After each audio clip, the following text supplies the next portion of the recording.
Gloria a Dios. Damos gracias al Señor. Disculpen que estoy yo seteando aquí. Gloria al Señor.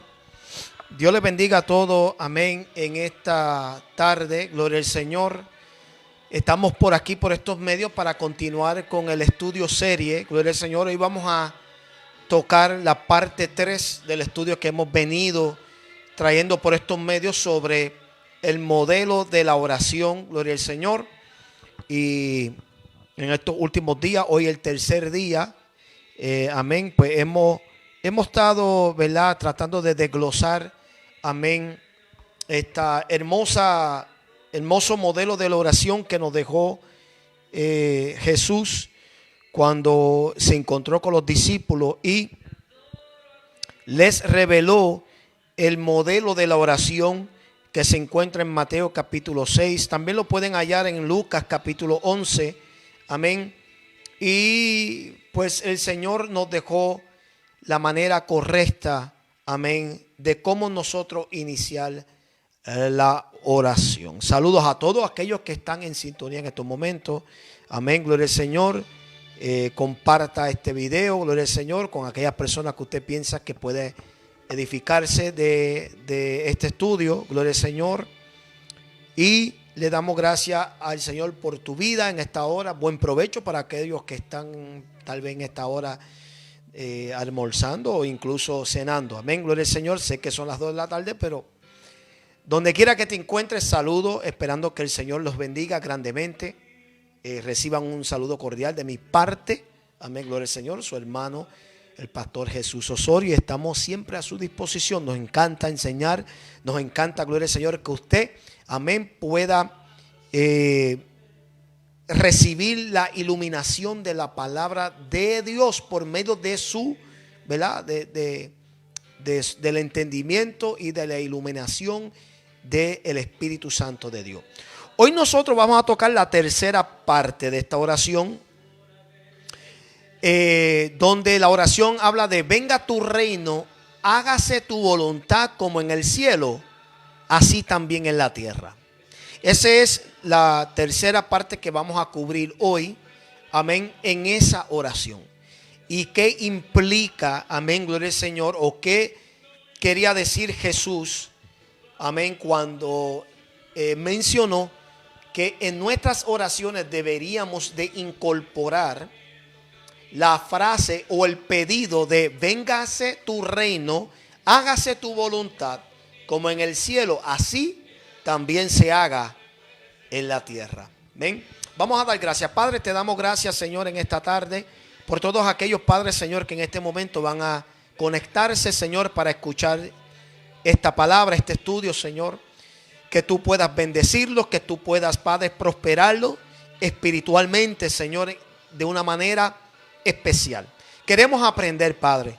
Queremos, Padre, conocer cuál es la manera correcta en la cual nosotros podemos venir delante de tu presencia, Señor, en forma de oración, Padre, para que esas oraciones puedan ser escuchadas, esas oraciones puedan tener una bendición y una cobertura, Padre.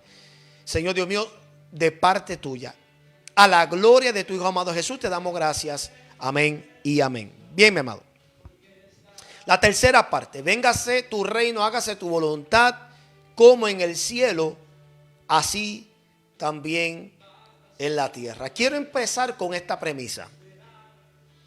Por más de 6,000 años de la historia de la civilización, queda comprobado que el hombre, nosotros como seres humanos, aún no sabemos resolver nuestros problemas de convivencia sin tener que recurrir a la guerra, a la violencia, a los conflictos. Eso queda comprobado. No sabemos. Hablamos de paz, pero la realidad es que la paz está lejos, distante de nosotros. Hay una razón por la cual Jesucristo en una ocasión dijo: la paz os dejo, mi paz os doy. No la os doy como la da el mundo. Eso se encuentra en Juan capítulo 14. Hay una razón para eso.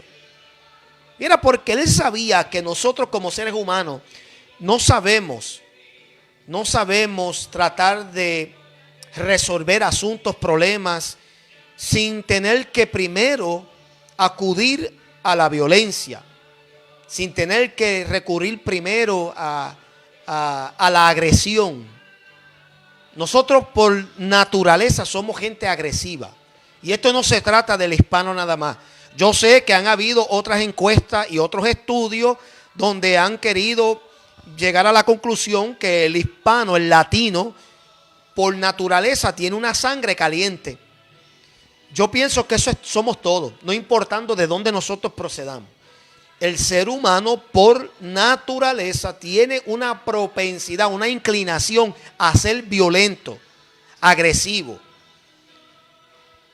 Y a través de los años nosotros hemos demostrado que no hemos podido llegar a un consenso donde podamos todos llegar a la paz, tranquilo, sin tener que insultarnos, sin tener que agredirnos, sin tener que de alguna manera, ni por sarcasmo, ni por insinuaciones, ni por nada de esto. O sea, no hemos podido ser personas, ¿verdad?, que podamos de alguna manera aplacar la ira, el enojo, las frustraciones que a veces tenemos. Y tenemos que recurrir a ciertos métodos para expresar, amén, el disgusto, las diferencias en forma de agresión. Somos violentos. Mientras más rápido tú admitas eso, más entonces, más posibilidades hay para tú poder resolver eso en tu vida. Yo lo admito. O sea, hay cierto nivel de agresión en nuestra vida. Punto y se acabó. Somos propensos a ser disparados, zafados. Incluso en un post yo comenté, porque el joven decía que cuando un cristiano dice que le sacaron el monstruo, que aparentemente ese cristiano no ha sido libre. Entonces, pues yo, y trato a mí, amado, mira, lo peor que tenemos nosotros cuando no nos comentamos cosas sin en realidad tener base. Pues yo lo llevé a un episodio en la Biblia donde el mismo Cristo actuó de una forma agresiva. Y lo llevé al capítulo 21 de Mateo, donde muestra que Jesús entró al templo y volcó las mesas de los cambistas. Eso, señores, es agresión. Eso es sacarte el monstruo. Cuando Jesús vio en la forma que usaban el templo, lo sacaron de sus casillas. ¿Y qué vamos a decir entonces? Que él no era libre. Vamos a utilizar ese episodio para decir que Jesucristo entonces tenía que nacer de nuevo. No. Lo llevé también a una área en la Biblia donde hablaba del mismo Pablo. Decía, airaos, pero no pequéis. Y no se ponga el sol sobre nuestro enojo, ni demos lugar al diablo. ¿Ve? O sea, lo llevé a lugares bíblicos, y esa cita está en Efesios. Lo llevé a lugares bíblicos donde habla que nosotros somos personas que somos propensos a enojarnos. Y no me salió del tema, por si acaso. Solamente estoy dando una introducción para que entiendan por dónde voy con la tercera parte de este estudio, donde vamos a entender un poco qué Jesús se refería cuando en la oración hablábamos de venga tu reino, hágase tu voluntad, como en el cielo, así sea en la tierra. Y estamos hablando de la dificultad que tiene la humanidad hoy en día de simplemente poder resolver los conflictos sin ser persona agresiva, insultante, orgullosas, prepotentes, mal habladas, personas que son explosivas, de carácter, todas estas cosas que hoy en día vemos incluso hasta por las redes sociales. Están los insultos que, ¿sabe? Eso es impresionante. Pero la realidad es que no hemos podido ser personas que demostramos que somos pacíficas. Somos personas agresivas, guerreras, incivilizadas a veces. No tenemos ni tan siquiera La facultad, por más cristianos que seamos, no la tenemos. No la tenemos. Mire nada más a su alrededor. Mire nada más. Mira las redes sociales. Mira cómo nos tratamos. Mira en las iglesias el comportamiento, las insinuaciones que se hacen. Hay microagresiones. Yo expliqué lo que son microagresiones. Las insinuaciones que se hacen en forma, amén, de agresión silenciosa. Cuando se insinúa que cierta persona por su incapacidad o por su inmadurez, una persona no podría lograr X o tal cosa. O sea, nosotros constantemente somos agresivos. Y eso se demuestra a través de la historia. Me encanta Max Lucado, autor de un sinnúmero de libros. Él escribió y dijo lo siguiente, y cito: la guerra ha dominado la historia desde los años 3600 antes de Cristo. El mundo ha conocido, en ese entonces, él había registrado que el mundo había conocido solamente 292 años de paz. Durante ese periodo, de ahí en fuera, se ha conocido más de 15,000 guerras y se estima que aproximadamente más de 4 millones de vidas se han perdido. Claro, en ese entonces que él expuso la cifra. Hoy en día la cifra es mucho más. Se han perdido más. Es más, y yo supongo que él está hablando aquí en términos de guerra como tal, excluyendo en los tiempos de Hitler, donde 6 millones de judíos perdieron su vida en campos, ¿verdad? Donde los llevaron a campos de exterminación, donde allá los llevaron, mi amado, como ovejas al matadero.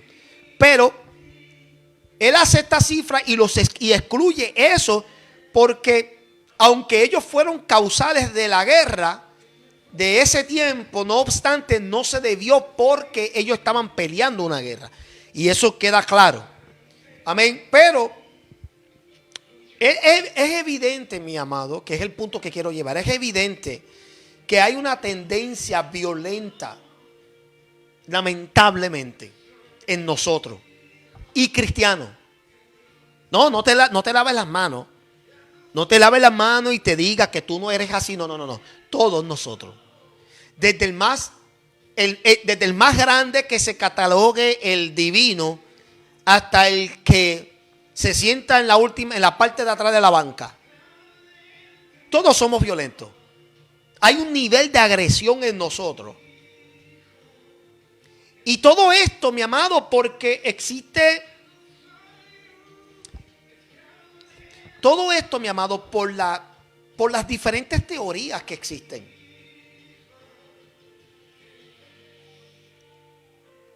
La teoría, lo que si quién tiene la verdad, quién no la tiene, quién Dios usa, quién no Dios usa, quién tiene más poder y autoridad y unción y quién no la tiene. Todo esto, es más, el tema de la religión ha causado más guerra que incluso que la guerra, por ejemplo, por propiedades de terreno. El tema de la religión ha causado más guerra que los temas, por ejemplo, de conquistas de agua o de aceite, petróleo o cosas como tal. Para que ustedes lo sepan. La religión, el tema de la religión, todo lo que encierra y encausa la religión, ha traído más muerte. ¿Cuál es la batalla que verdaderamente se está peleando ahora en estos momentos en Israel y en Palestina? Tiene mucho que ver con religión. Esto no tiene que ver necesariamente por territorio geográfico. Esto no es necesariamente geopolítica, aunque mayormente los tiempos proféticos tendrá que ver con geopolítica. Pero la guerra entre Israel y Palestina es religión. Eso es todo. Es religión, es el asunto de quién tiene derecho. Es el asunto, amén, de quién es la nación más santa.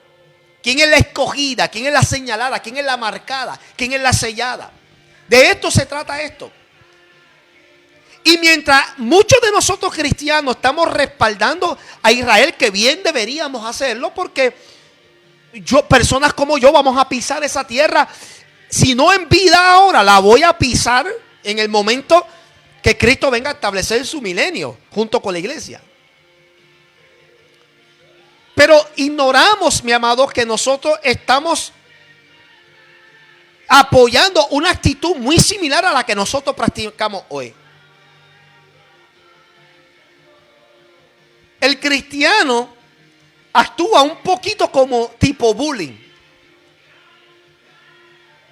Porque pensamos que porque somos una nación santa adquirido por medio del sacrificio vicario, y porque pensamos, amén, que tenemos ahora una bendición especial de parte de Dios, que pensamos que tenemos el derecho de actuar con superioridad.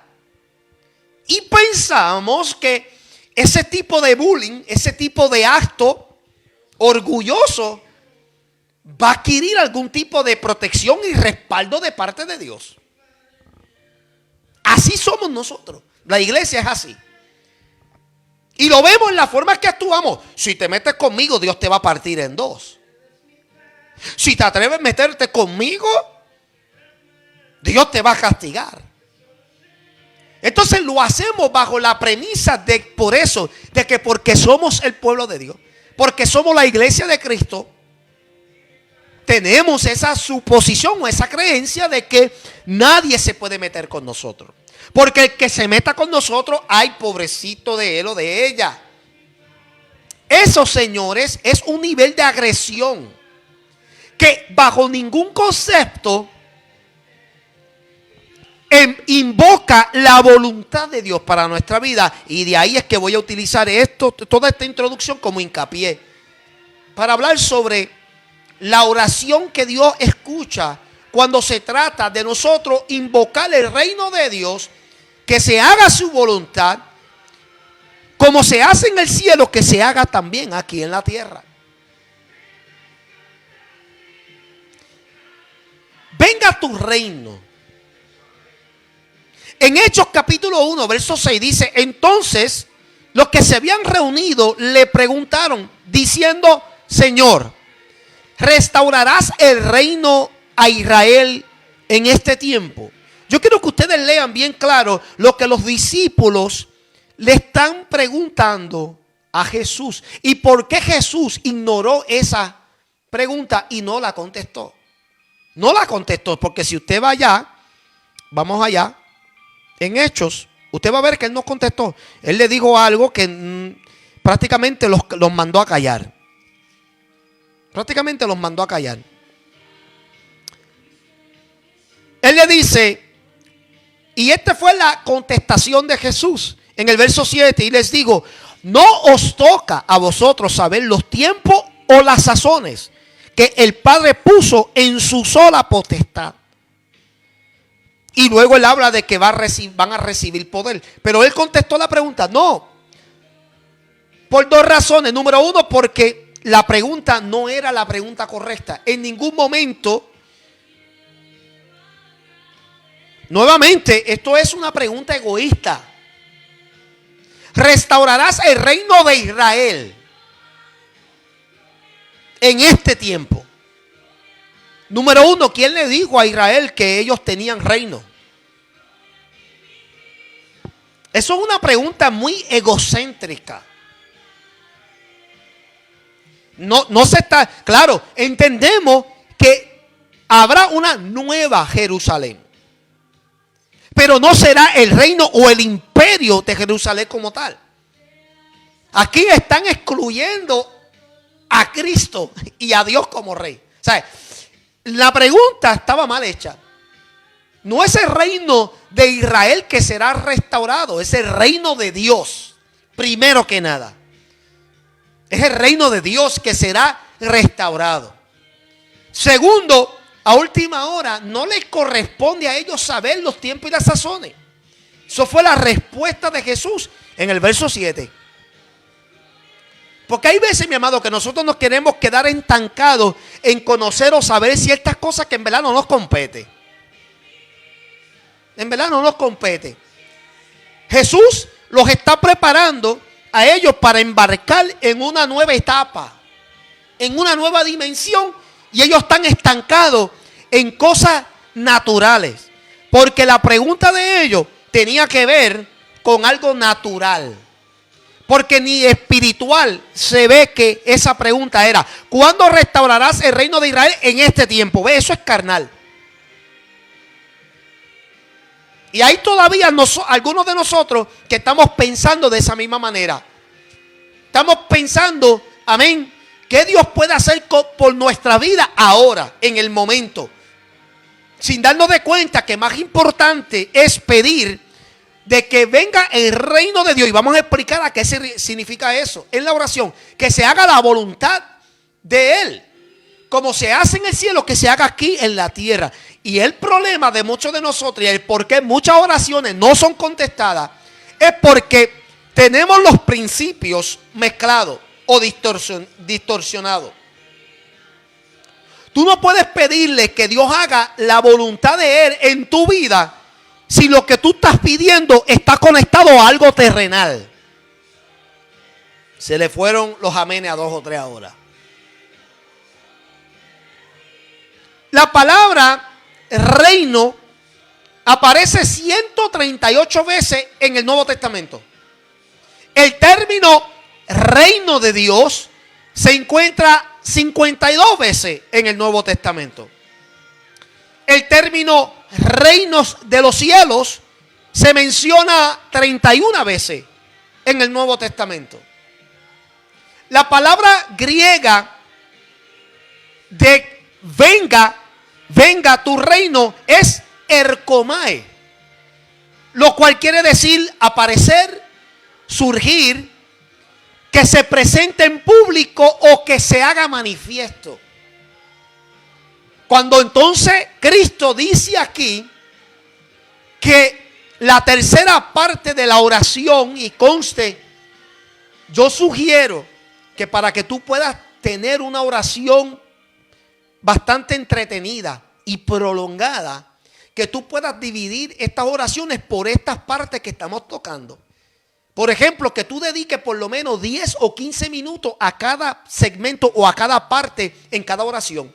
Por ejemplo, Padre nuestro que está en los cielos, dedica 10 o 15 minutos nada más honrando y glorificando el nombre a nuestro Padre. Padre nuestro que está en los cielos. Da gracia a ese Padre que está en los cielos. Segundo, santificado sea tu nombre. Dedica 10, 15 minutos santificando, glorificando, exaltando el nombre de Jehová. Menciona los nombres si tú quieres. Y tercero, dedica 10 o 15 minutos buscando que venga el reino de Dios, que se haga su voluntad, como se está haciendo en el cielo, que se haga también aquí en la tierra. Pero para tú poder entender este tercer punto, yo te sugiero que tú te sintonices. Quédate ahí, porque tú vas a darte de cuenta que hasta el sol de hoy las oraciones tuyas no han pasado del techo de tu casa. Alábalo si puedes. Dedica esos tiempos para que tú veas lo fácil. Tú vas a pasar fácilmente 1 hora y media a casi 2 horas orando sin darte de cuenta. Eso es una estrategia que yo recomiendo a las personas porque funciona excelente. Venga tu reino, erkomai, del griego, que significa que aparezca, que surja, que se presente en el público o que se manifieste. Estos son los términos distintos que aparecen. Cuando Jesús dice que oremos, venga tu reino, tú estás diciendo: yo quiero que surja el reino, que se manifieste, que se aparezca. Pero ¿de qué manera? ¿De qué manera? El Señor está diciendo que nosotros debemos de pedir que se manifiesten los valores del reino de Dios. Escuchen bien, los valores del reino de Dios. Cuando usted escucha de gobierno, o cuando usted escucha de un reino, tú no puedes pensar nada más en el que preside. Tú tienes que pensar en cuáles son los valores que identifican ese reino. Por ejemplo, Cuando usted se mete en una página de alguna agencia o de alguna organización, sea la que sea, ministerio o no, casi siempre ellos tienen un segmento, una sección que habla de la visión y de la misión. ¿Por qué? Porque ellos quieren que personas como tú y yo, cuando entremos a esos lugares, podamos ver los valores que representan la visión y la misión de esa organización. De igual manera, cuando nosotros estamos pidiendo que venga el reino de Dios, tú tienes que entender cuáles son la visión y la misión a cumplir y los propósitos del reino de Dios. De lo contrario, se te va a hacer muy difícil entender qué significa venga tu reino y hágase tu voluntad. Entonces, los valores y los principios del reino de Dios tienen que ver con lo siguiente: amor, verdad, justicia, gracia y la vida establecida del señorío y dominio de Dios en el mundo. ¿Me están entendiendo? O sea, es buscar que todos estos elementos, que todos estos valores puedan lograr llegar no tan solamente a nuestras vidas, pero que por medio de nosotros, que somos los vasos que Dios va a utilizar, podamos nosotros refrenar la locura de este mundo caído, distorsionado por el pecado y la maldad, mi amado, a que pueda ser sustituida por esos valores que tú y yo estamos incorporando por medio de la oración. Amén. Ante este mundo. ¿Ve? O sea, es decir, tu oración no puede ser una que se centre en ti nada más.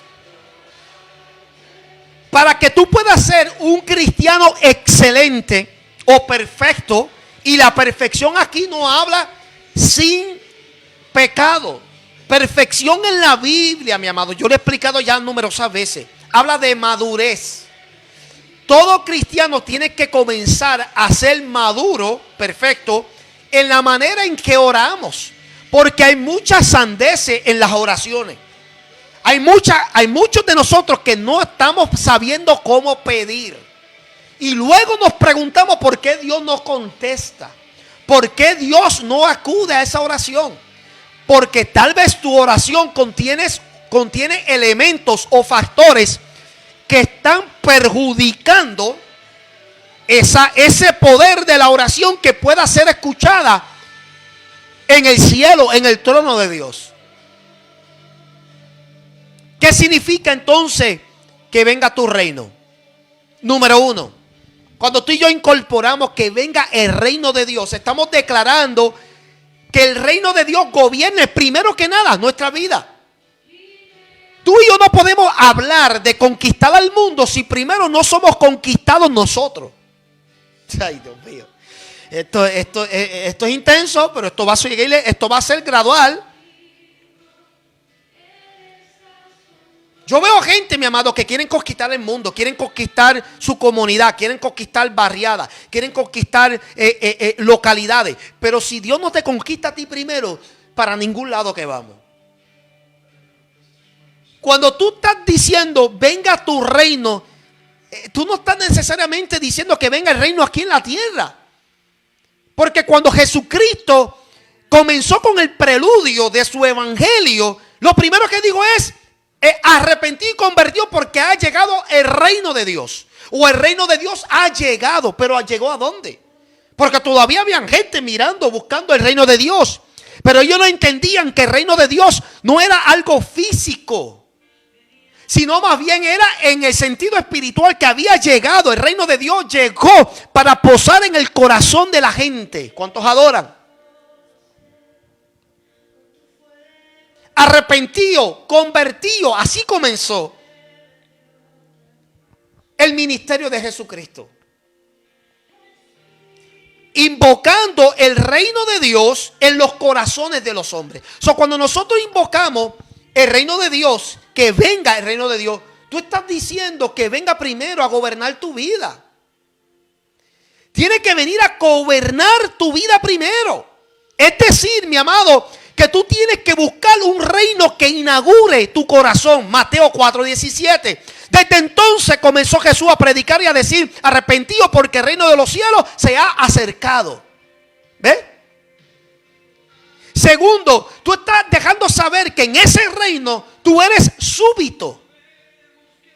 Tú estás súbito, tú eres un subordinado de ese reino. Juan 18:36. Jesús respondió: mi reino no es de este mundo. Si mi reino fuera de este mundo, entonces mis servidores, los que son mis subordinados, los que escuchan la voz de mi mando, ven acá. Aleluya. ¿Ve? Él dice: mis servidores pelearían para que yo no fuera entregado a los judíos. Mas ahora mi reino no es de este mundo. Ahora escuche bien esto. Esto es un poco perplejo. Porque quiere decir entonces que todavía él no había considerado a los discípulos servidores de él. ¿Por qué? Porque todavía los discípulos no estaban comprendiendo ese concepto de lo que es ser súbditos, lo que es ser subordinados de un reino. Porque todavía los discípulos estaban pensando en algo terrenal. Por eso le hacen la pregunta en Hechos capítulo 1 verso 6: ¿cuándo tú vas a establecer el reino de Israel? Él está diciendo: espérate, todavía ustedes no entienden, esto no se trata de nada físico. Yo vine primero a establecer el reino en tu corazón, en tu vida, porque ahí es donde yo necesito gobernar primero. Hay gente, mi amado, que quieren ver la gloria de Dios, pero primero no la reciben en su vida. Yo siento la gloria del Señor. Mira, mi amado, primero necesitamos que Dios nos cambie a nosotros. Primero que nos transforme a nosotros, para nosotros poder ser un ejemplo de transformar a otros. Esto es algo, mi amado, que todos aprendemos, a la buena o a la mala. Tú estás diciendo que tú quieres algo inaugurado en tu vida. Y luego tú estás hablando de ser un subordinado, alguien que sirve en ese reino. Es decir, mi amado, que tú tienes que quitarte de tu mente, una vez que tú oras, venga a tu reino, tú estás diciendo que tú no eres ya el cheche, tú no eres el mandamás. Tú estás diciendo que ahora tú estás debajo de autoridad. ¿Cuántos dicen amén? Porque hoy en día tenemos un gran problema de gente, mi amado, que no saben estar debajo de autoridad. Y por eso vemos los escándalos que vemos. Pero cuando tú dices: venga a tu reino en la oración, tú estás diciendo, tú estás declarando que Dios gobierne primero tu corazón. Que ese reino de Dios primero llegue a tu vida. Segundo, cuando tú estás declarando, invocando que el reino de Dios venga, tú estás declarando guerra contra el reino de Satanás.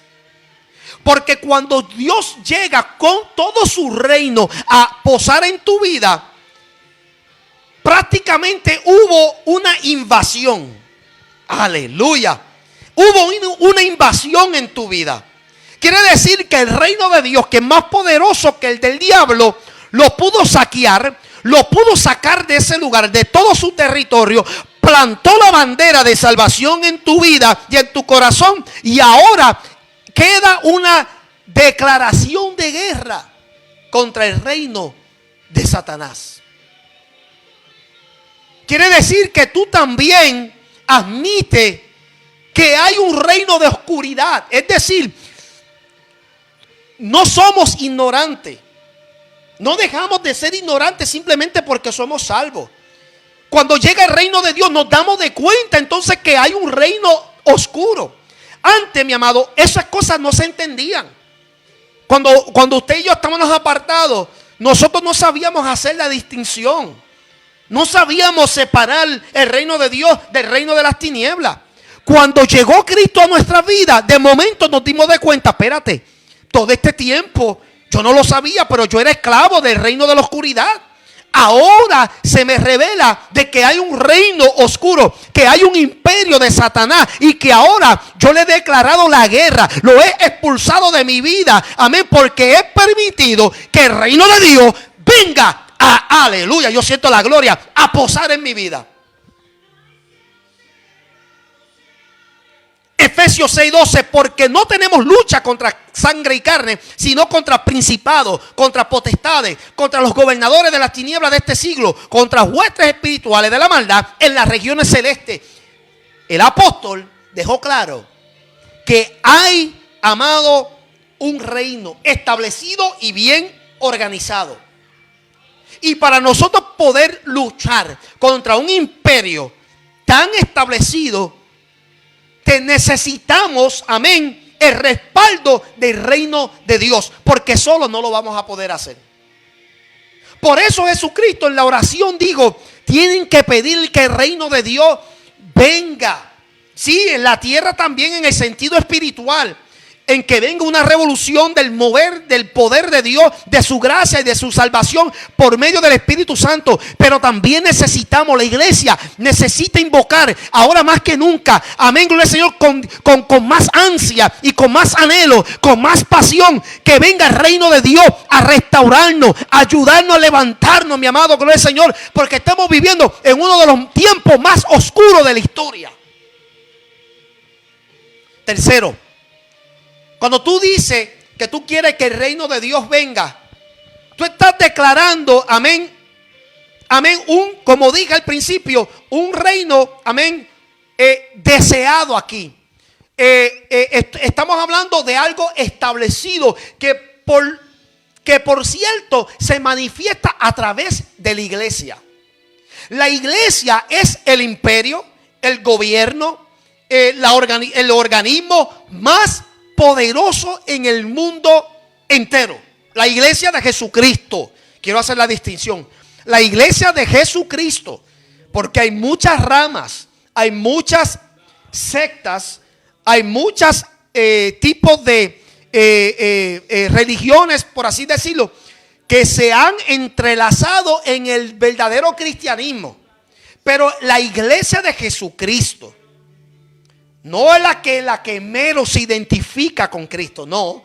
La iglesia de Jesucristo, la que ha nacido de nuevo, la que lo ha hecho salvador de su vida, la que cree en sus doctrinas y cree en el mover, amén, gloria al Señor, que lo imita, que trata de parecerse a Él cada día, gloria al Señor, y que se somete a su enseñanza. Esa iglesia es la representación física, aunque no total y completa, pero es la representación física del reino de Dios aquí en la tierra. La gente cuando ve en la iglesia deben de ver un tipo o una tipología de lo que es el reino de Dios. Ahora yo entiendo que debido a numerosos escándalos, debido a mal testimonios que hemos dado, me incluyo yo, hemos provocado, mi amado, que la iglesia pierda su esencia y pierda el poder en forma de imán, de poder atraer a la gente, mi amado. Ya la gente no los está atrayendo los milagros. Es más, los milagros nunca en sí lograron retener a las personas, y esto yo le expliqué en otra ocasión. Los milagros pueden atraer por curiosidad, pero no retienen, no pudieron retener a las personas. En los tiempos de Cristo pasó lo mismo. Pero no obstante, la iglesia, amén, fue creada para que fuera la representación de ese reino aquí en la tierra. Y vergonzosamente, mi amado, yo tengo que admitir, soy el primero en admitir, mi amado, que estamos perdiendo la luz y la esencia, mi amado, de representar al reino de Dios aquí en la tierra. Por eso, ahora más que nunca debemos de orar, debemos de implorar al Señor que venga a tu reino, que se manifieste el poder y los valores que representa tu reino ahora más que nunca. Necesitamos, mi amado, que la iglesia resplandezca, que pueda brillar, que pueda verdaderamente dar testimonio, mi amado, ahora más en este tiempo de lo que somos y a quién representamos. Eso habla, mi amado, de también tener un deseo de que haya un reino terrenal establecido aquí, pero en la forma de la iglesia. Y cuarto, cuando hablamos de que venga tu reino, estamos hablando de la expansión y del crecimiento de ese reino.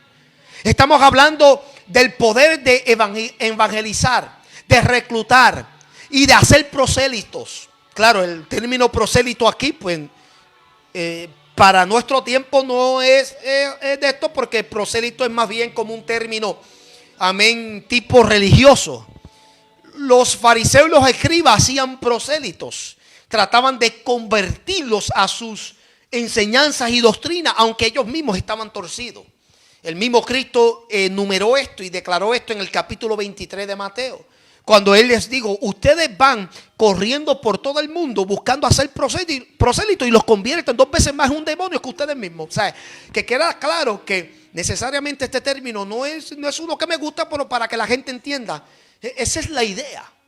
Es tratar de convertir a las personas a que crean en lo que nosotros creemos, que crean en las doctrinas nuestras y no en las fábulas y en los cuentos, hermano, que hoy en día se están escuchando. Es que nosotros deseamos que la expansión del evangelio siga en su crecimiento total, que vaya acelerado. Ahora más que nunca, mi amado, necesitamos gente, mi amado, que no tengan miedo a proclamar el evangelio, a compartir las buenas nuevas. Ahora más que nunca la gente son más desafiantes, más malcriados. Son personas, mi amado, que te hacen frente ahora más que nunca. Porque estamos viviendo, como dije al principio, en uno de los tiempos más difíciles. Es cierto, mi amado, no es como cuando a mí me estaban evangelizando años atrás, más de 15 años atrás. Yo recuerdo haber roto, tratado en la cara de la gente, haberlos escupido, haberlos rechazado. Amén. ¿Cuánto ahora más en este tiempo, mi amado, que tenemos una generación que es mucho más severa, mucho más malcriada, más desafiante, más llena de la oscuridad y de la mentira del diablo? Pero aún así la iglesia necesita ahora con más ímpetu azotar, amén, y darle fuerte, darle batalla al reino del enemigo, amén, pero declarando que el reino de Dios venga y se manifieste. Mateo 9, 36 al 38 dice: y al ver las multitudes tuvo compasión de ellas, porque estaban desamparadas y dispersas como ovejas que no tienen pastor. Entonces digo a sus discípulos: a la verdad la mies es mucha, mas pocos los obreros. Rogad pues al Señor de la mies que envíe obrero a su mies. ¿Cuántas personas, mi amado, cuántos lugares, cuántas comunidades, cuántos países, cuántos recintos, cuántas aldeas, cuántos lugares, mi amado, necesitan alguien atrevido, alguien claro, enviado por Dios, que se atreva, mi amado, ir a estos lugares, compartir el evangelio, decirle igualito que como dijo Jesús cuando comenzó su ministerio: arrepentido y convertido, porque ahora ha llegado el reino de los cielos, el reino de Dios ha llegado. Hablando, implicando que ha llegado el amor, que ha llegado la paz, que ha llegado la justicia, que ha llegado la verdad, que ha llegado la luz, que han llegado todas estas cosas que son componentes del verdadero reino de Dios. Que el reino de Dios no es meramente que felicidad y riqueza y abundancia. Sí, todas estas cosas son buenas y son parte de vivir en ese reino. Pero el reino de Dios contiene unos elementos importantes que le hace falta a un mundo caído, oscuro, a un mundo que va cada vez más rumbo a la destrucción. Necesitamos gente atrevida, llena de tenacidad, de coraje, de astucia, para que puedan responder al llamado, que verdaderamente no todo el mundo tiene las agallas de responder. No todo el mundo quiere responder a un llamado que implica que tú tienes que a veces abandonar, amén, tu lugar, tienes que abandonar tu familia, tienes que abandonar tu cultura, tu tradición, tu lugar. Tienes que abandonar muchas cosas por pagar el precio de ir a los lugares a tener que predicar el evangelio. Tal vez no tenga, ese no sea tu, ¿verdad? Tu situación. Tal vez Dios te está llamando a que tú seas una persona que te muevas aún en el lugar que tú estás. ¿Cuántas personas Dios le pone de frente? Gente, mi amado, que ellos saben que tienen una gran necesidad porque se les lee en la cara, en el rostro. Hay gente que tú les puedes leer la tristeza, la agonía, lo que sienten, el coraje, la frustración. Tú les puedes leer y Dios te mueve para que tú le digas y le dé una buena palabra, y a veces no lo hacemos por miedo, por lo que podrán hacer, por lo que podrán decir. Pero Dios está diciendo, ¿cómo tú quieres que el reino de Dios venga si tú eres el primero o el menos que no quieres proclamar ese reino? Hay gente que están buscando esperar que tú les digas, ¿sabes qué? Dios te llamó a ser libre. Porque el reino de Dios implica libertad. El reino de Dios implica que llegó el tiempo, amén, de tú salir de las prisiones oscuras. ¿Cuánta gente Dios está esperando, mi amado? Que tú seas esa persona valiente que te levante y te diga, mira, Dios te dice, amén, que hoy ha llegado tu libertad. Hoy tú quedas libre. ¿Cómo es así? Porque el reino de Dios ha llegado a tu vida. Aleluya. ¿Cuántos adoran en esta hora? Entonces, ¿qué significa, amén? Gloria al Señor. Hablamos un poco sobre lo que era venga tu reino. Ahora vamos a hablar de esa segunda parte. ¿Qué significa orar de que se haga tu voluntad en la tierra, así como en el cielo? Hay tres maneras. Escuchen, mi amado. La voluntad de Dios, voy a empezar con esto. La voluntad de Dios nadie la conoce en su totalidad. Para estas personas que se jactan, y a veces sí, mi amado, a veces nosotros enseñamos conforme a la Biblia lo que la Biblia ilustra, lo que es la voluntad de Dios.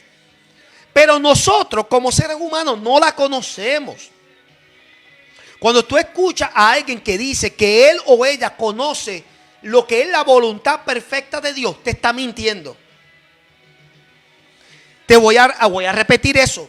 Cuando un pastor, apóstol, evangelista, lo que sea, profetiza, diaconiza, la más ungida, lo que tú le quieras llamar, viene y te dice que ella o él conoce lo que es la voluntad perfecta de Dios, te está mintiendo y tú no lo sabes.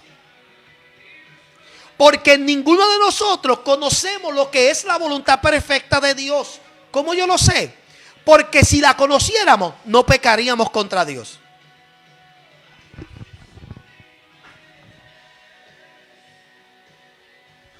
Si tú la conocieras, tú no pecarías contra Dios. Queda claro entonces que como no hay ni un solo hombre o mujer en la tierra que pueda decir que nunca ha pecado contra Dios o que no peca contra Dios, queda claro entonces, no mi hipótesis, mi verdad. Porque esto no es opinión y esto no es hipótesis. Esto es una verdad contundente que mucha gente no acepta. Tú y yo no conocemos la voluntad perfecta de Dios, porque si la conociéramos, no pecaríamos contra Él. Si nosotros la conociéramos, nosotros fuéramos, pero perfecto en todo. Entonces la pregunta es, pero ¿cómo entonces nosotros sabemos que estamos caminando en la perfecta voluntad de Dios? Esa es buena pregunta. La Biblia nos ayuda a caminar en ella, pero eso no significa que la conocemos. Nos ayuda a caminar por ella. Hay cosas, mi amado, que Dios te va a dirigir. Tú vas a saber cuando es la voluntad perfecta de Dios, porque hay cosas que se dan. Hay lo que se llama el favor de Dios, que es lo que te ayuda a ti a entender que tú estás caminando bien. Hay personas que Dios le ha dicho que haga algo y no lo hacen. No lo han hecho. Continúan con su vida como si nada y juran que están actuando en la perfecta voluntad de Dios. Hay personas que entendieron o creyeron que Dios los estaba conduciendo a hacer algo. Lo hicieron. Y de momento, amén, claro, las cosas se ven bien y todo, pero se dan de cuenta que no era la voluntad de Dios.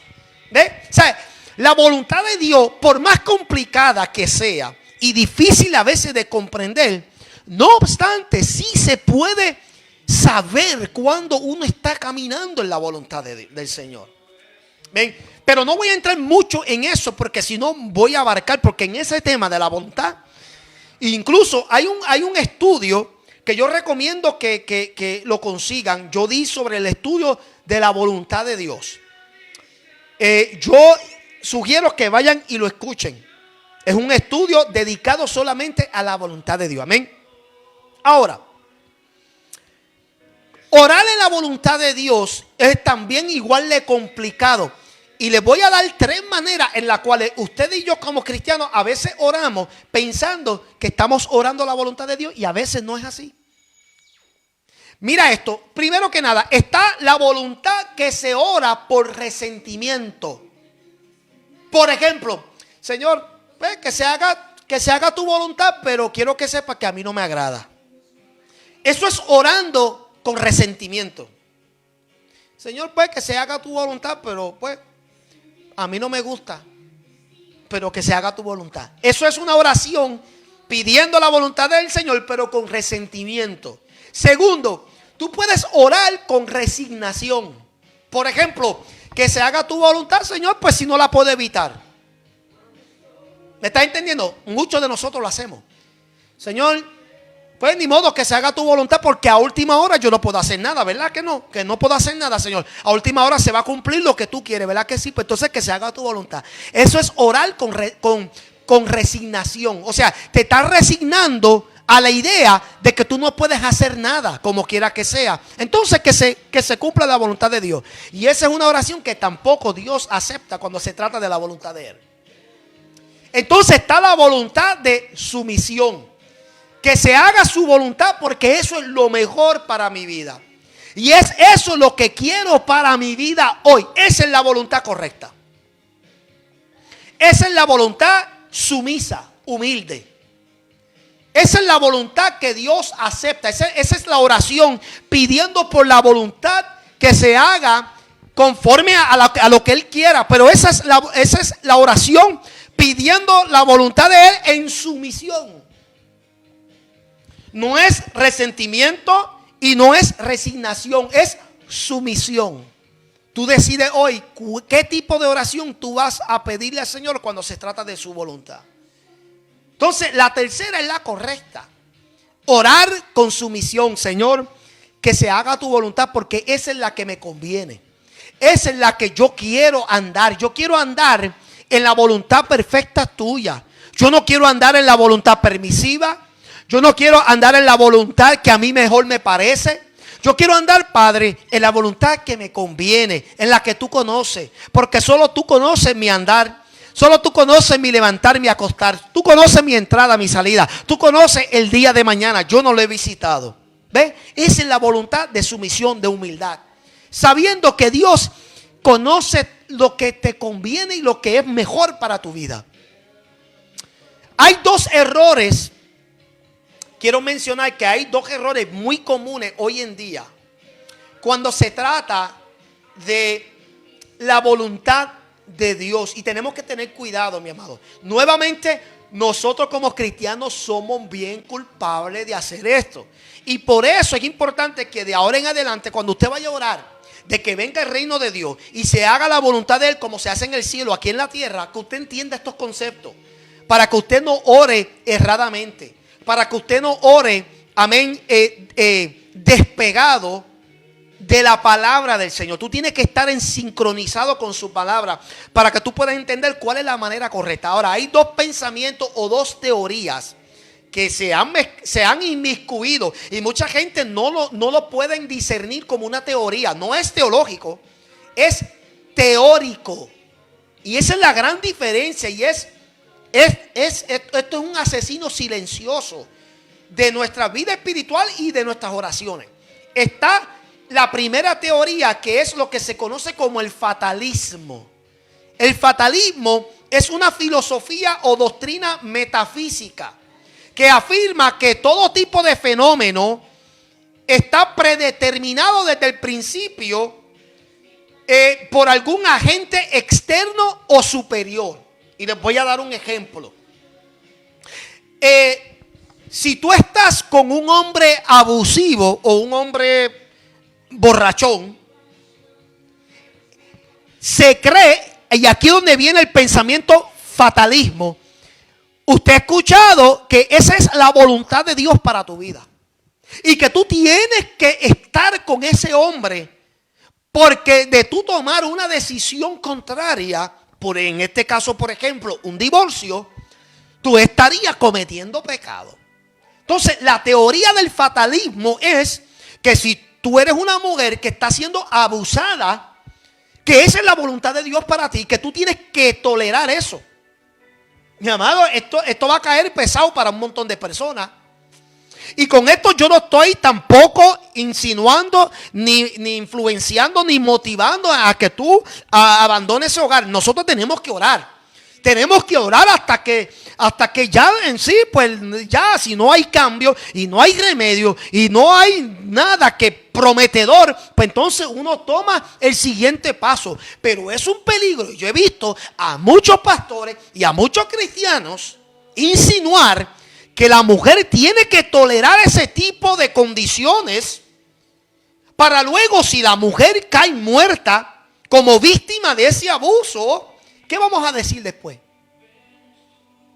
¿Qué le vamos a decir y cómo le vamos a explicar a esas familias que nosotros fuimos como iglesia los responsables de decirles que eso era la voluntad de Dios para esa mujer y que ella tenía que tolerar eso?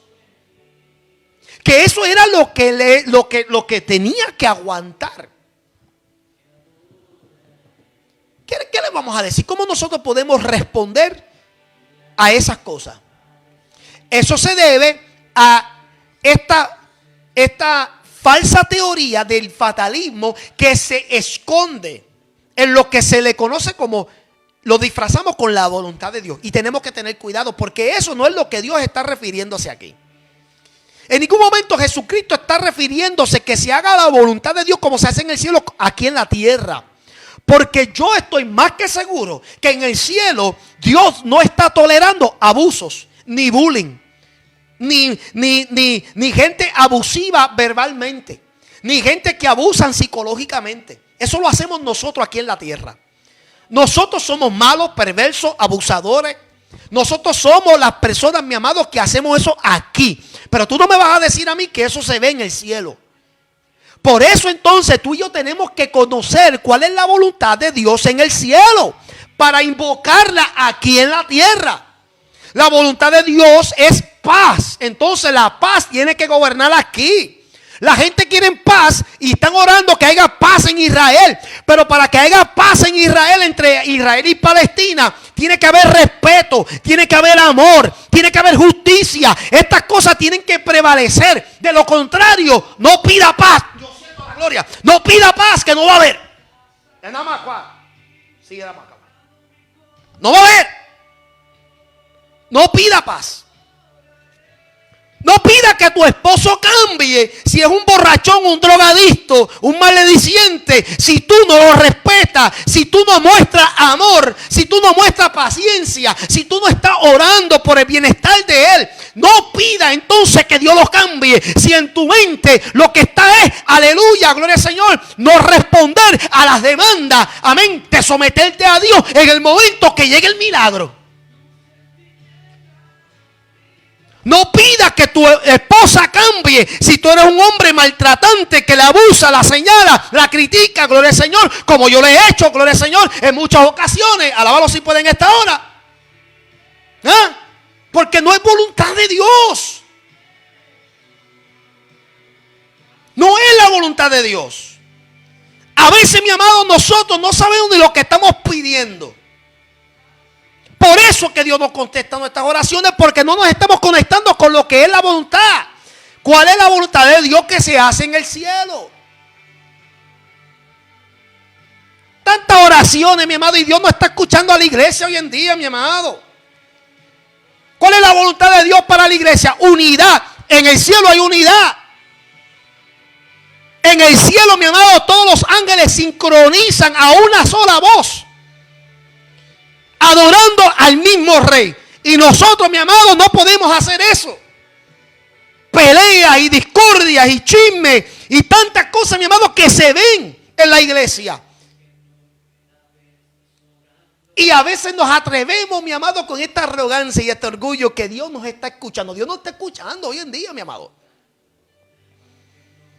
Dios está esperando que la iglesia entera se aprenda a humillar. Cuando la iglesia se humille, cuando la iglesia se doblegue, cuando la iglesia verdaderamente muestre, amén, gloria al Señor, actos dignos de arrepentimiento. Cuando la iglesia verdaderamente comprenda que esto no se trata, mi amado, gloria al Señor, amén, de competencia. Cuando la iglesia entienda, mi amado, que esto no es cuestión de quién entona mejor, de quién toca mejor, quién predica mejor. Cuando la gente y la iglesia comprenda, alabado sea el nombre del Señor, que esto no se trata de que tú llevas más años que yo, amén, pastoreando o evangelizando, mi amado. Cuando se nos quite de nosotros todos esos tipos de pensamientos carnales, satánicos y diabólicos, entonces nosotros podemos pacíficamente pedir que se haga la voluntad de Dios. De lo contrario, no la estamos viendo.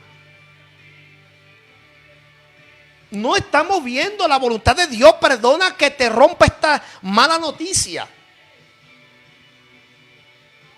Ahora entendemos por qué hay mucha ambivalencia en la iglesia. Ahora entendemos por qué hay gente, mi amado, que le da lo mismo servirle hoy al Señor, habiendo sido usado con gloria y poder, y hoy en día están apartados, desperdiciando y pisoteando la sangre santa de Cristo. Y con esto yo no estoy criticando a los descarriados, porque yo fui un descarriado. Yo sé lo que es estar descarrilado. Yo sé lo que es estar apartado y envuelto en la inmundicia después de haber sido un pastor, después de haber sido un maestro de la palabra. Yo sé lo que es eso. Gloria a Dios que hoy estoy aquí. Pero a mí me costó lágrimas. A mí me costó entender muchas cosas que no entendí en ese entonces. Pasó el tiempo, entendí. El Señor hoy me ha restaurado a un nivel, mi amado, gloria al Señor, que hoy yo comprendo muchas cosas. Uno va mejorando. Uno no puede seguir con los mismos pensamientos de antes. Uno va mejorando. Hay personas que toman eso como que el siervo como que está cambiando. No, eso no es cuestión de cambiando. Es que estoy madurando. Estoy entendiendo muchas cosas que antes la ignorancia me tenía cegado. Y ahora yo entiendo, mi amado, que orar la voluntad de Dios es que yo tengo que entender cómo se hace la voluntad de Dios en el cielo, para yo poder pedirla que se haga aquí en la tierra. Si tú no la conoces, cómo se mueve en el cielo, tú no sabes lo que estás pidiendo. Y tal vez por eso que te cuesta orar, tal vez por eso que no ves respuesta. Entonces lo primero que tenemos que eliminar es la teoría del fatalismo, de pensar que hay ciertas cosas que son simplemente que están diseñadas para ti y que tú no puedes sacudirte. Que si eso te pasó es porque así era destinado para ti. Eso se llama fatalismo. Y yo no creo que en la mente de Dios estaba diseñado, amén, de que ciertas tragedias, ciertas crisis te llegaran a tu vida simplemente porque tú estabas destinado para eso. No. Hay cosas que nosotros mismos desencadenamos y hay otras que están diseñadas para ayudarnos a moldear, a crecer, a fortalecernos y a madurarnos. Si tú no entiendes eso, tú todavía no entiendes el concepto de lo que es el modelo correcto de orar. Segundo, es caer en esta oración narcisista. El narcisismo, amén, es, amén, cuando tú te sobreadulas a ti mismo. O sea, es buscar la voluntad de Dios que se cumpla por medio, amén, de una manipulación que tiene mucho que ver, amén, por lo que nosotros somos. Por ejemplo, y esto yo le he explicado numerosas veces. Job es un perfecto ejemplo de lo que es ser un siervo narcisista. Porque Job en su discurso, y esto se puede leer en los discursos de él, su forma de hablar daba a entender que él pretendía que porque él era el nene de Dios, estaba siendo bendecido, que de hecho Dios no habló mal de él. Es un hombre recto, temeroso de Dios, apartado del mal. O sea, es un hombre perfecto, según la descripción de Dios. Y perfecto, nuevamente, maduro. Es un hombre maduro, temeroso de Dios, apartado del mal. ¿Sabe? Es una persona que entendía que aunque no había visto a Dios, pero él tenía suficiente información de Dios para ser un hombre fiel a Dios. Pero Job tenía un nivel de narcisismo. Tenía este espíritu narciso, que se amaba a sí mismo tanto y se adulaba tanto por lo que él tenía y por lo que él era, simplemente porque pues él era un hombre sometido a Dios. Y tal vez tú dices, pero es que no hay nada malo en eso. No hay nada malo en eso. Hasta que tú te crees que Dios tiene que contestar tus peticiones simplemente porque tú eres un hombre o una mujer que ha cumplido con los requisitos. Cuando tú te crees que tú eres la única Coca-Cola en el desierto.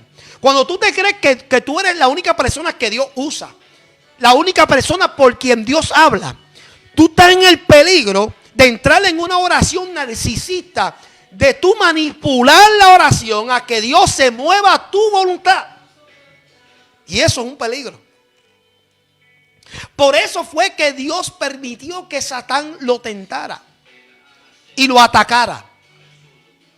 Porque el mismo diablo sabía y dice, sí, pero es que él te adora y él te sirve a ti y no es de balde, porque tú lo tienes protegido. Pero quítale ese cerco para que tú veas, a ver si él no blasfema. Porque la teoría de Satanás es que muchos de nosotros cristianos adoramos a Dios y le servimos porque Dios nos bendice. Pero en el momento que perdemos todo, en el momento que perdemos trabajo, en el momento que perdemos nuestras propiedades, en el momento que se desborona nuestra casa, en el momento que nos quedamos sin nada, en el momento que se nos van, amén, los likes, que nadie nos sigue, en el momento que se cae el ministerio con todo, ahí es que se va a ver si tú adoras a Dios de verdad. Ahí es que se va a ver el tipo de calibre de cristiano que tú eres. Ahí es que, esa es la suposición del diablo. Que tú solamente adoras a Dios y tú levantas las manos porque las cosas te van bien. Y en ese pensar, mi amado, hay muchos enredados. Hay muchos cristianos enredados que se creen que porque no, tacho, Dios me escucha a mí. Tacho, lo que yo quiera, yo se lo pido a Dios y Dios me lo da. Si yo soy el hijo de Él, él me da, si eso está ahí, hay promesas. O sea, entonces la gente dicen y creen que porque aquí hay aproximadamente 7,000 promesas, que todas les corresponden a ellos. ¿Qué clase de narciso? ¿Qué clase de pata en el pecho? Cuando que yo mismo sé que no todas las promesas que están aquí yo las puedo citar. No todas las promesas que están aquí yo tengo que pretender que se cumplan en mi vida. Y hay mucha gente así. O sea, la oración pidiendo la voluntad, que se haga tu voluntad, pero manipulando esa oración a tu propio convenio, tienes que tener cuidado. Te doy un ejemplo. Cuando hay personas, por ejemplo, que quieren, dame un ejemplo, porque puede ser que hayan algunos cristianos que juegan la lotería. Ay, Padre Señor, aquí se fue, yo creo que la mitad de los cristianos, la mitad. Pero el cristiano que juega la lotería, por ejemplo, mira cómo lo hace. Señor, es tu voluntad, Señor, ayúdame a ganarme esta lotería. Porque si yo me la gano, yo voy a hacer tu voluntad, ¿sabes? Yo voy a venir, voy a darle comida a los hambrientos, voy a levantar una casa de oración. Entonces comienzan utilizando la estrategia de la manipulación, pretendiendo que Dios tiene que ceder eso simplemente porque ellos son buenos, simplemente porque ellos han sido fieles, simplemente porque ellos son gente, amén, que nunca aparentemente le han fallado a Dios. O sea, no se han visto en escándalos. Y vienen y quieren de alguna manera ungir lo que es, por ejemplo, el jugar la lotería con una manera de que Dios cumple. Y dame decirte, muchos de nosotros lo hacemos porque citamos lo que dice el proverbio, que dice que la riqueza del impío está guardada para el justo. Y después decimos, bueno, Señor, la lotería esta, pues esto es de impío. Si tú me la das a mí, yo que soy justo, yo la puedo invertir en tu reino. Yo puedo hacer cosas grandes. Yo puedo hacer cosas que tal vez el rico y el millonario no pueda hacer. Ten cuidado, porque esa es una oración que se está enmascarando con justicia cuando en realidad no lo es. Entonces, pedir la voluntad de Dios tiene que eliminarse el fatalismo y el narcisismo, que a veces se puede esconder sin darnos de cuenta. Y esos son dos ejemplos nada más que le puse de varios. La voluntad de Dios que se ejerce en el cielo, como expliqué, es justicia, paz, amor, juicio, verdad, misericordia y obediencia. Primera de Juan capítulo 2 verso 17. Y el mundo pasa y su deseo, pero el que hace la voluntad de Dios permanece para siempre. Salmo 143 verso 10. Enséñame a hacer tu voluntad, porque tú eres mi Dios. Tu buen espíritu me guíe a tierra de rectitud. Hebreo 13, 20 y 21 y dice: y el Dios de paz, que resucitó de los muertos a nuestro Señor Jesucristo, el gran pastor de las ovejas, por la sangre del pacto eterno, os haga apto en toda buena obra para que hagáis su voluntad, haciendo Él en vosotros lo que es agradable delante de Él por Jesucristo, al cual sea la gloria por los siglos de los siglos. Amén. Queda claro, mi amado, que pedirle al Señor: véngase tu reino. Tú estás hablando primero que nada que se manifieste en tu vida.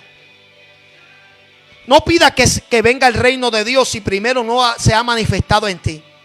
No pida que se manifieste el reino de Dios si primero Él no puede usarte a ti como el instrumento que vaya a ser el portavoz o el parlante audible de Él, comunicándole a las masas que se tienen que arrepentir porque el reino de Dios ha llegado. Y segundo, tú no puedes pedir que se haga la voluntad de Dios aquí en la tierra como se hace en el cielo si tú todavía no conoces cómo se hace allá arriba.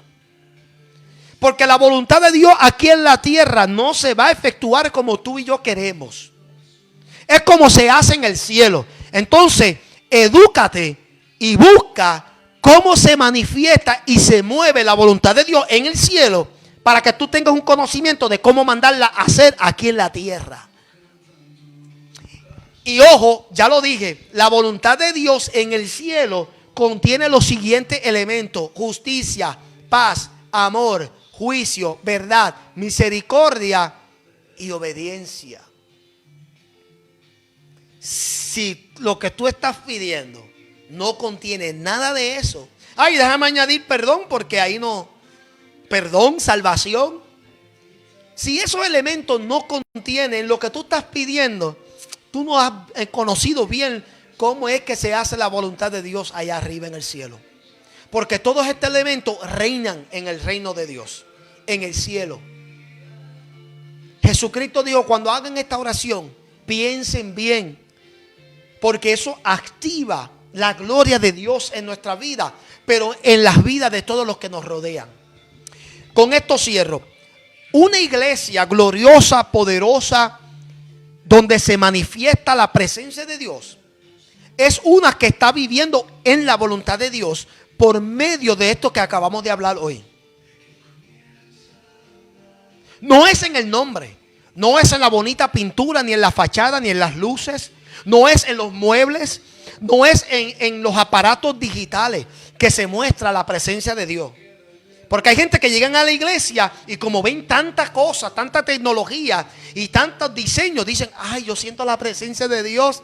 Pero lo están diciendo en base de lo que están describiendo. La casa de Dios, o la presencia, mejor dicho, la presencia de Dios no se siente ni se percibe de lo que tú ves, sino de lo que se vive. Aleluya. Llévate ese, en lo que te mando la otra. Alaba la gloria del Señor. Padre, Señor Dios mío, te doy gracias por esta hermosa y poderosa enseñanza. Entendemos y comprendemos, Padre, que nos hace falta conocer mucho. Orar ante ti, Señor, es mucho más, Señor Dios mío, que palabreo. Yo quiero que tú me enseñes cada día más, Padre, a profundizar en el arte de orar, porque es ahí donde está el secreto. y donde podemos, Padre Señor, tener una comunicación poderosa contigo, Padre. Te doy gracias por todo lo que se sintonizaron, en la cual yo pido, Señor, que haya sido de edificación. Me gusta, Padre Señor, hablar, Padre, con esta simpleza, pero también me gusta hablar claro. Quiero que la gente sepa, Padre Señor, que venimos, Padre Señor, con el corazón abierto. Y nos gusta, Padre Señor, que la gente aprenda conforme a tu palabra. Si no es tu palabra, Señor, no quiero enseñar. Si no es por medio de la influencia del Espíritu de Dios, no quiero catalogarme como un maestro. Porque entiendo, Señor, que no todos deberíamos ser maestros, porque acarreamos condenación para nosotros mismos. Guárdame, Padre Señor, de cometer ese error, de tratar de enseñar falacia, sino que guíame, Padre Señor, hacia la verdad, porque entiendo que hay muchos, Padre, que nos miran, nos escuchan, nos siguen. Y es por ello, Señor, que yo tengo una gran responsabilidad de enseñar. En el nombre de Jesús, Padre, glorifícate en cada una de sus vidas, bendícelos y prospéralos, hoy, mañana y siempre. A la gloria del Señor Jesús. Amén, amén. Bendiciones, mi amado. Muchas gracias por estar en sintonía. Comparte este video. Mañana venimos, bendito Dios, con la cuarta parte de esta serie. Ya estamos terminando, gloria al Señor. Vamos a tratar de avanzarlo. Amén, gloria al Señor. Pero si están siendo edificados, amado, déjanos saber. Queremos también presentarlo en oración. Amén. Queremos que usted entienda, mi amado, que nuestra prioridad es que tú puedas alcanzar una conexión más profunda con el Señor. Y de la única manera que lo podemos hacer es por medio de la enseñanza y por medio de la oración, claro está. Dios me lo bendiga, Dios me lo guarde y no se lo pierda mañana la cuarta parte de este estudio. Bendiciones.